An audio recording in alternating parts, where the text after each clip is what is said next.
Hi, Robert McKee, Joanna Adler. Here's my question.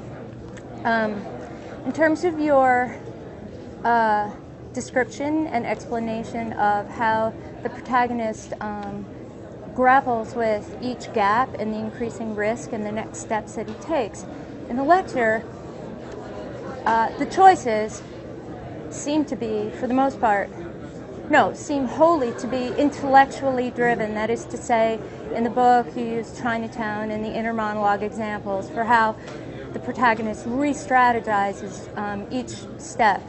I want to know about impulse-based actions. That is to say, from an actor's point of view, not that I'm copying to being one, how you distinguish when it's an id-driven step as opposed to an intellectual step. I don't know that it's necessary to differentiate, because that is just another level of intellectualization. As an actor breaking down a scene, deciding, is this an impulse or is this at some level rational, is an important analysis of the scene. Then the actor has to take themselves in character and manage to work as if it were planned or a tactic or were an impulse.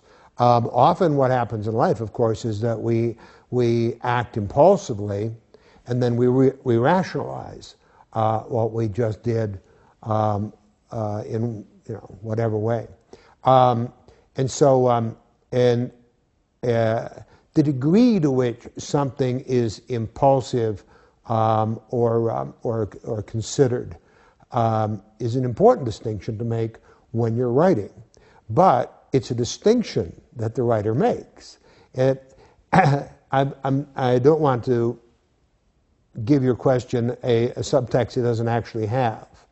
But often this kind of question about I think part of the question you asked me was, you seem to intellectualize the beats and the thoughts of the characters behind the beats. When you're writing, you take what in life, and perhaps ultimately on screen or on the stage, might take 10 seconds, and you might take a week to get those 10 seconds absolutely right. And so you will break it down, you will think about it from this angle, from that angle, you will feel your way in and out of that moment in order to create a perfect 10 seconds for a character. And so the notion that writing is impulsive, that writing is spontaneous and that it's instinctive and that somehow the muse just enters you and your hand moves and dialogue and description happens in some kind of automatic writing, that of course is nonsense. Anybody who's written knows it's what I said it is. It's a laborious task.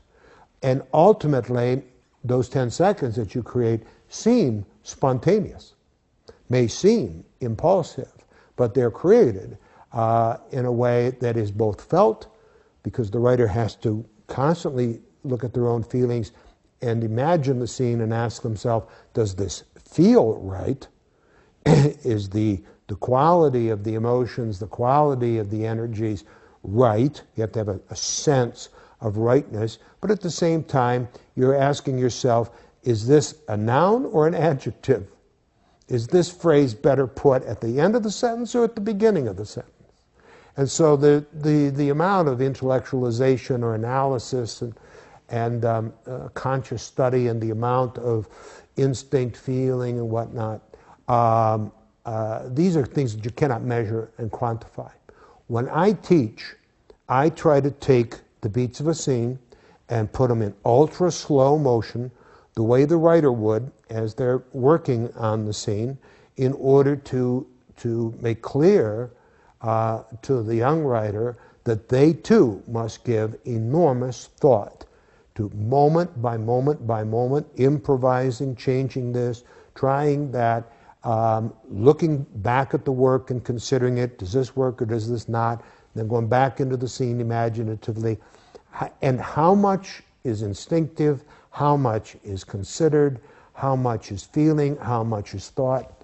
I mean, this is an alchemy that no one can decide, and it is going to be different.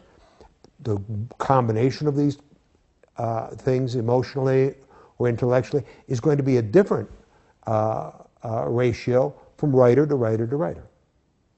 So all you can do as a teacher is put it in slow motion, show the young writer the parts and the elements and how they relate, and then turn back on themselves, and they go back to work, and they have to find their balance of how much of one and how much of the other.